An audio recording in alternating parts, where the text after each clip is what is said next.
Bueno, hermanos, ya estamos conectados algunos, entonces creo que podemos empezar. Estábamos haciendo una pequeña espera para todos los que aún no se conectaban. Disculpen que me atrasé un poco, pero ya estamos acá. Eh, Oremos para empezar. Qué bueno que están temprano ustedes y que ya estaban listos, así que oremos para empezar.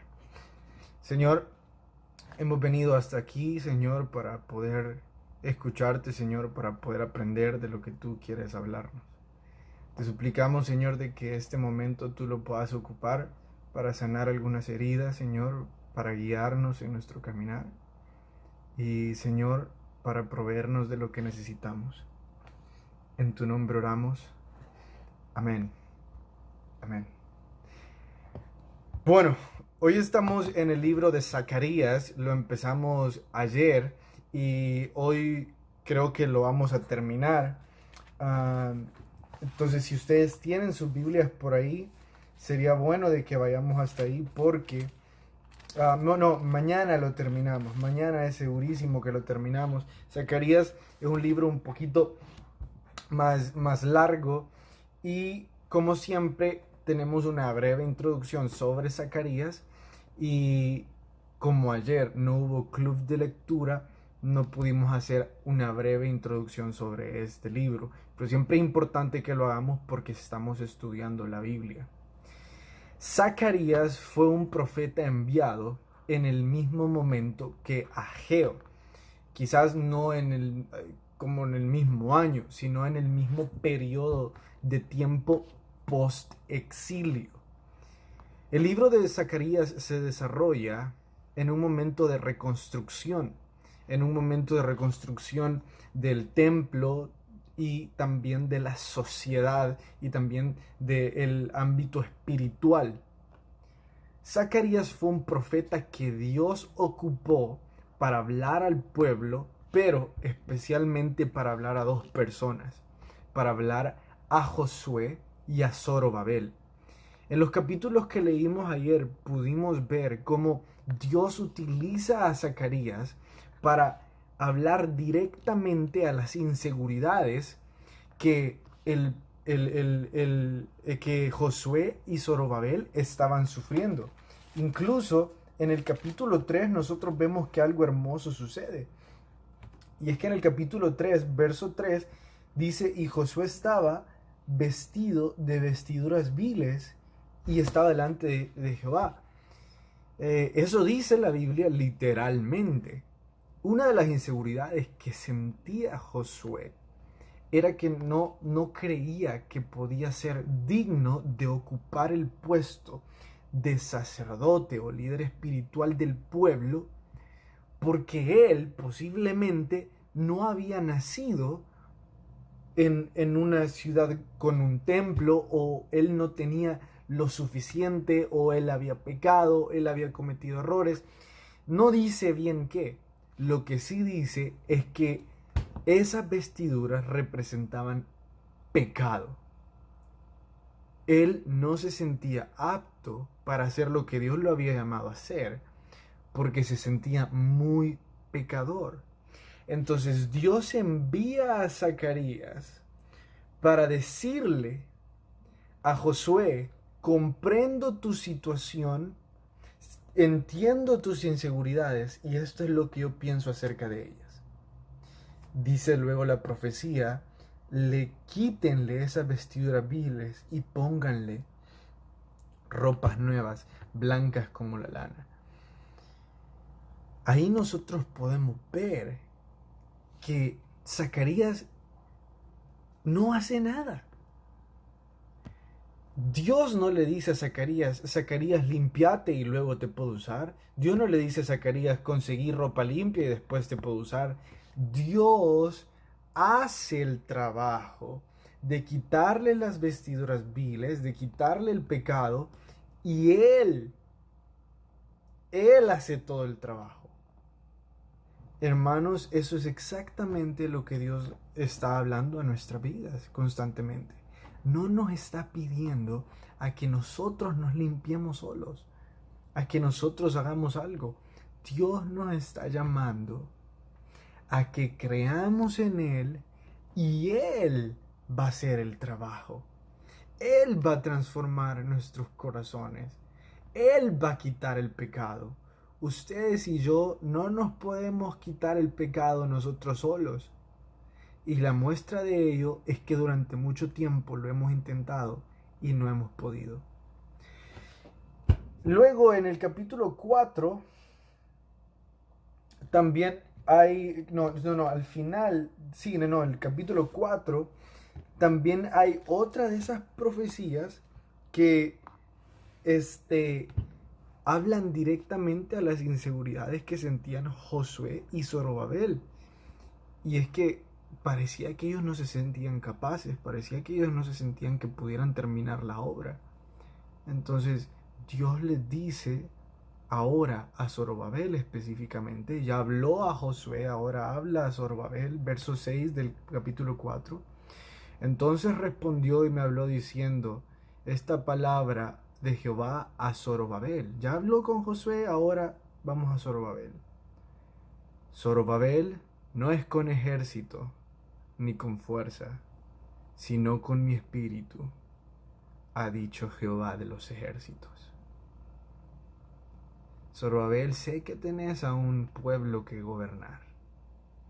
Sé que tenés a muchas personas que dirigir.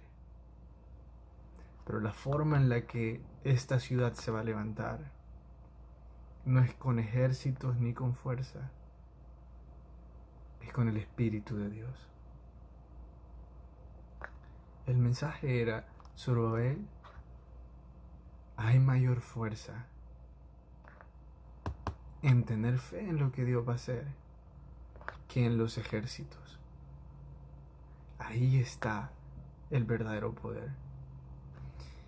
Y ahí también leímos ayer una profecía que es la del candelabro de oro y los olivos. Entonces, pero Dios se le explica a Zacarías hasta el verso 13.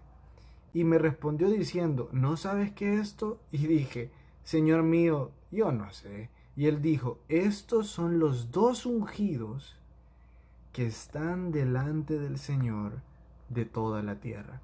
¿Y de qué trataba la profecía? Escuchen de qué trataba. He aquí, he mirado un candelabro, todo de oro, con un depósito encima, y sus 7 lámparas encima del candelabro, y 7 tubos para lámparas que están encima de él. Y junto a él, 2 olivos, el uno a la derecha del depósito y el otro a la izquierda. Los olivos representan la fuente inagotable del Espíritu Santo y de fuerza. Pero luego dice, estos dos son los ungidos. Eso quiere decir, los ungidos están llenos de la fuente inagotable que es el Espíritu Santo. Ahora, ya que les he explicado eso, pónganse en mente aquellos candelabros de oro que se usaban antes, que funcionaban y que mantenían la luz por medio del combustible del aceite. Si ustedes tenían un candelabro y no tenían aceite suficiente, pronto iba a dejar de producir luz. Ahora, ¿se imaginan tener un árbol? Creo son los aceitunos los que dan el aceite de oliva. ¿Se imaginan tener uno de esos árboles conectado directamente con su lámpara? Van a tener luz para siempre. Una fuente inagotable de energía. Es como que si nosotros de repente anduviéramos una gasolinera en el carro, o anduviéramos gasolina infinita en el carro. De esa misma forma, Dios le está diciendo, Zorobabel y Josué, yo sé que ustedes tienen la misión de encender este candelabro, de mantener con fuego esta ciudad, pero ustedes son esos dos ungidos delante del Señor y de toda la tierra. Ustedes dos van a ser llenos de esa fuente inagotable para que puedan hacer el trabajo que Dios los ha llamado a hacer. Entonces toda esa primera parte Zacarías fue como algo así como un amigo espiritual para ellos, porque habló sobre las inseguridades que ellos estaban sufriendo, les ayudó espiritualmente, fue un mensajero del Señor. Y en los siguientes capítulos que vamos a leer ahora son algunas profecías directamente para el pueblo. La primera profecía que encontramos el día de hoy está en el capítulo 5 y es la pregunta número 1 de nuestra guía de hoy. Mensaje principal de la visión del rollo volante, y está en el capítulo 5 del 1 al 4. Entonces vamos a leer solo el verso 2 y el verso 3. Dice así: veo un rollo que vuela de 20 codos de largo y 20 de ancho. Entonces me dijo: esta es la maldición que sale sobre la faz de toda la tierra, porque todo aquel que hurta, como está de un lado del rollo, será destruido, y todo aquel que jura falsamente, como está del otro lado del rollo, será destruido.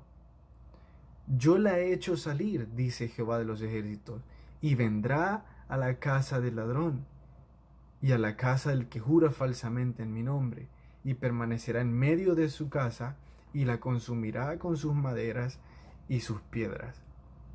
¿Qué acabamos de leer acá? Zacarías, en la visión que Dios le está hablando, ve un rollo así volando.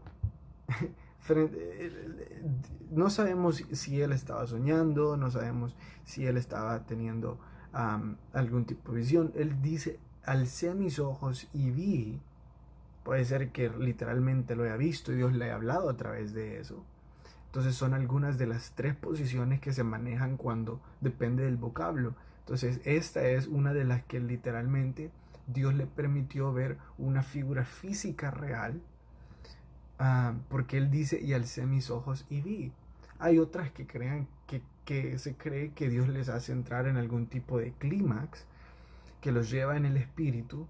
A Daniel le pasó eso, a Juan también le pasó eso, pero en este caso parece, según algunos, que Dios literalmente le permitió ver un rollo volando, así como lo hizo con Ezequiel, que literalmente le hizo construir una maqueta de ciudad y a través de eso profetizar. Entonces, ¿qué significa esta profecía? Bueno, el rollo parece que contiene 2 pecados, uno a cada lado. Y el problema de estos 2 pecados no los hace que sean más grandes o menos difíciles. Debemos de recordar que pecado es pecado. Lo que está mal, y no hay algún tipo de escala de la maldad o de la gravedad de un pecado. Si yo digo una pequeña mentira, es igual de mala que una gran mentira, que robar un banco. Si yo ahorita me habla alguien, algún amigo, y yo le digo: mira, me estoy bañando, y no me estoy bañando, esa mentirita es tan mala como robar un banco. Entonces no tratemos de minimizar los pecados escondiéndolos bajo algún tipo de escala humana que nosotros hemos creado. Pecado es pecado. ¿Por qué es eso así? ¿Por qué no hay algún tipo de escala? Porque el pecado conceptualmente no es el hacer el mal. El pecado conceptualmente es la desobediencia. Entonces, la razón por la que no hay una escala es que nosotros, al hacer lo malo, sea pequeño o grande, estamos desobedeciendo en esencia. Y eso es el problema del pecado. que vemos lo que Dios ha hablado a nuestra vida, vemos lo que deberíamos de hacer y lejos de realmente obedecer a Dios y confiar que obedecerlo es mejor, damos nuestra vuelta y decidimos ir por nuestro propio camino. Ahora, si hubiera una escala, eso no podría ser así. Porque entonces diríamos, hoy desobedecí un poquito, hoy desobedecí mucho. Y no se puede decir eso porque la desobediencia de cualquier forma es insultante para Dios. Si ustedes y yo somos jefes de algún lugar y nosotros le pedimos a alguno de los colaboradores y le decimos, mira, ¿podés barrer acá? Y luego le pedimos a otro colaborador, ¿podés llevar estos $500 al banco? Les aseguro que ustedes están esperando que los dos les obedezcan. Si el que llevó los $500 no le obedeció, usted se va a enojar y va a sufrir y le va a doler. Pero les puedo apostar que el que no barrió lo van a regañar de la misma forma que regañarían al que no llevó los $500 al banco. Se los puedo asegurar. ¿Por qué? Porque no se trató del acto, se trató de la desobediencia. Y esa es la razón por la cual no hay escala de pecados. Porque no se trata del acto, se trata de la desobediencia, se trata de no te amé Dios, no me importó lo que tú pensabas al respecto, yo quería hacer mi voluntad, yo me creo mi propio Dios. Entonces, era importante que yo dijera esto porque estos dos pecados Dios no los está tomando de forma aislada o no está hablando de los peores pecados, sino que muchas veces vemos en las profecías y especialmente en los profetas menores que dependiendo del profeta atacan pecados específicos en momentos específicos. Y es que ustedes tienen que saber que esto es porque literalmente estas eran predicaciones. O sea, eran cosas, eran enseñanzas que estuvieron siendo habladas para un grupo de personas, delante de un grupo de personas. Estas cosas iban a ser habladas para un grupo de personas que estaban practicando el robo o el jurar en vano, o jurar en nombre de Dios en vano. Entonces, esas personas lo que necesitaban escuchar era acerca de robar y acerca de jurar en nombre de Dios en vano. Ellos quizás, puede ser que estuvieran pasando adulterio, pero ese no era el mayor de sus pecados. Entonces, en ese momento lo que ellos necesitaban escuchar eran esos dos pecados. No es que los otros no importen, es que eso era lo que ellos tenían que escuchar en ese momento. Entonces, ¿cuál es el problema de robar? El robar es equivalente a herir al prójimo y el perjurar es deshonrar a Dios. Ahora, tomen en cuenta esto. Si bien es cierto, no hay una escala de la maldad de los pecados, sí hay una escala de las consecuencias terrenales de los pecados. Entonces, déjenme ser muy específico porque muchas veces hay algunos que se han enojado conmigo, pero es que necesito que me escuchen. No hay una escala de maldad de pecados, pero sí hay una escala de consecuencia terrenal. Es un concepto junto, consecuencia terrenal. ¿Por qué digo consecuencia terrenal? Porque todos sabemos que las consecuencias finales o eternas son las mismas. Usted haya dicho una mentirita o usted haya robado un banco, la consecuencia es la misma, infierno. A menos de que haya buscado el arrepentimiento en Cristo Jesús y sea salvo. Pero si no, sea una mentirita, o sea que robó un banco, infierno por la eternidad. Pero hay algunos pecados que tienen diferentes consecuencias terrenales. Por ejemplo, esa mentirita quizás le va a llevar a que se pelee con sus amigos, o quizás le va a llevar a un mal rato, o que su fama sea muy mala. Pero robar un banco le va a llevar a la cárcel, le va a llevar a perder, ver a sus hijos crecer, le va a llevar a perder mucho tiempo de trabajo, de familia, etc. Entonces, sí hay algunos pecados que tienen consecuencias terrenales más grandes que otros. Quizás una mentirita no se va a comparar con el pecado de la promiscuidad, que los puede llevar a tener algunas enfermedades de transmisión sexual que van a desgraciar toda su vida. Y ustedes en ese momento van a decir, Carlos dijo que todos los pecados eran igualmente malos y que no había escala, pero a mí me está desgraciando mi vida. Y este otro pecador hace un montón de cosas, pero no tiene la vida tan desgraciada como yo. Y se verán tentados a decir, entonces sí hay escalas de pecados.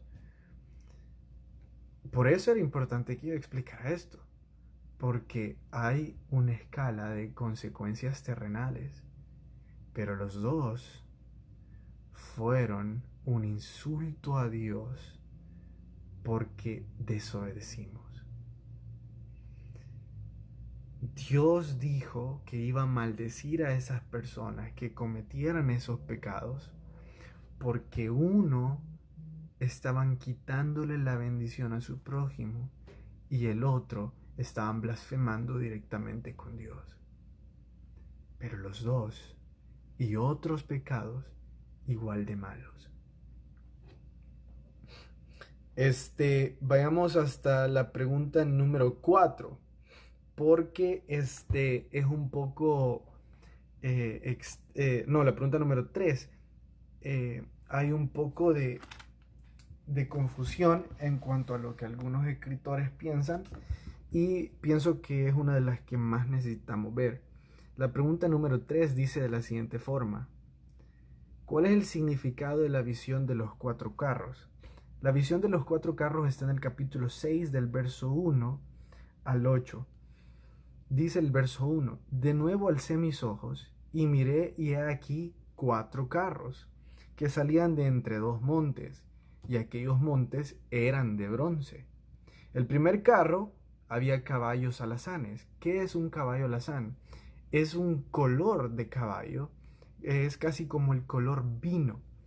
Entonces, y luego dice en el segundo carro caballos negros, entonces caballos de diferentes razas, de diferentes colores. En el tercer carro, caballos blancos. En el cuarto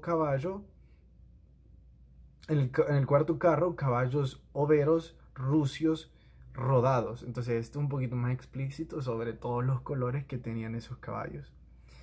Y cuando la Biblia nos ofrece una interpretación para las profecías, cuando nosotros las enseñemos o las estudiemos, tenemos que apegarnos a la propia interpretación. Y en este caso la tenemos. Está en el verso 5. Estos son los 4 vientos del cielo que salen después de presentarse delante del Señor de toda la tierra.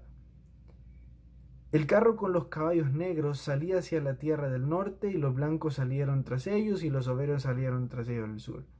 Y los alazanes salieron y se afanaron en ir a recorrer la tierra. Les dijo ir, recorrer la tierra, y recorrieron la tierra. Y miren, en el verso 8 termina diciendo: los que salieron hacia la tierra del norte hicieron reposar mi espíritu en la tierra del norte. Hermano Josué, acabo de ver su pregunta. Solo termino con esta profecía y de ahí pasamos a su pregunta. Hay algunos que especulan que estas podrían ser las mismas 4 bestias que habla el libro de Daniel. Hay otros que dicen que son los 4 jinetes del Apocalipsis porque sus colores se asemejan muchísimo. Y en este caso, lo único que nosotros podemos hacer es apegarnos a la interpretación que la Biblia ya da, que ya está ahí. Entonces, pero la interpretación no nos ayudó, Carlos. La interpretación tampoco estuvo muy fácil. Sí, está diciendo que unos salieron hacia la tierra del norte e hicieron reposar mi espíritu en la tierra del norte. ¿Qué significa eso? El hecho de que hicieron reposar el espíritu del Señor es porque hubo juicio. Juzgaron la maldad de la tierra, apaciguaron la ira del Señor. Entonces, podría hablarles sobre los significados de cada uno de los colores, que el rojo, que es alazán, habla de guerra, el negro sobre la muerte y el hambre, el blanco la victoria y el canoso la pestilencia. Pero solo son conjeturas y especulaciones. Esta vez, yo me voy a pegar al hecho de lo que está hablando aquí es juicio, porque es lo único que nos indica. Vamos ahora con la pregunta del hermano. Ay, solo tenemos como 10 segundos. Dice Zacarías 8:23, es de doble cumplimiento que 10 hombres gentiles hacen el del manto judío. 8:23. Dice el 8:23, así ha dicho Jehová de los ejércitos, en aquellos días acontecerá que 10 hombres de las naciones de toda lengua tomarán del manto a un judío diciendo, iremos con vosotros porque hemos oído que Dios está con vosotros.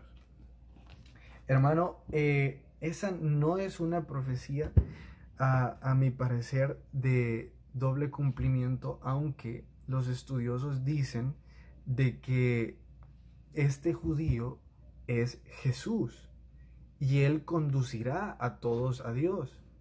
Esta profecía también nos enseña que Israel será el medio por el cual Dios va a traer a las naciones a la tierra del Señor en el tiempo de la justicia del Mesías sobre la tierra.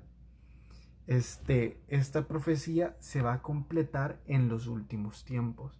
Entonces, quizás hay algunos que digan que es de doble cumplimiento porque Jesús inició eso ¿cómo se llama? Cuando Él vino a la tierra la primera vez y lo va a completar en su segunda venida. Puede ser. Pero para mí específicamente está hablando de Jesús en su segunda venida. Bueno, el libro de Zacarías es como otros libros que hay algunas cosas que Dios no quiso resolverlas específicamente y hay otras cosas que podemos estudiar y podemos analizar un poco más, como el libro de Daniel. Podemos llegar a algunos conceptos que nos acercan bastante a la verdad, pero siempre hay distintas posiciones al respecto. Lo importante es que esto nos edifique, ¿verdad? Entonces espero, hermanos, que esto nos haya edificado. Pasen una muy buena noche, que el Señor les bendiga.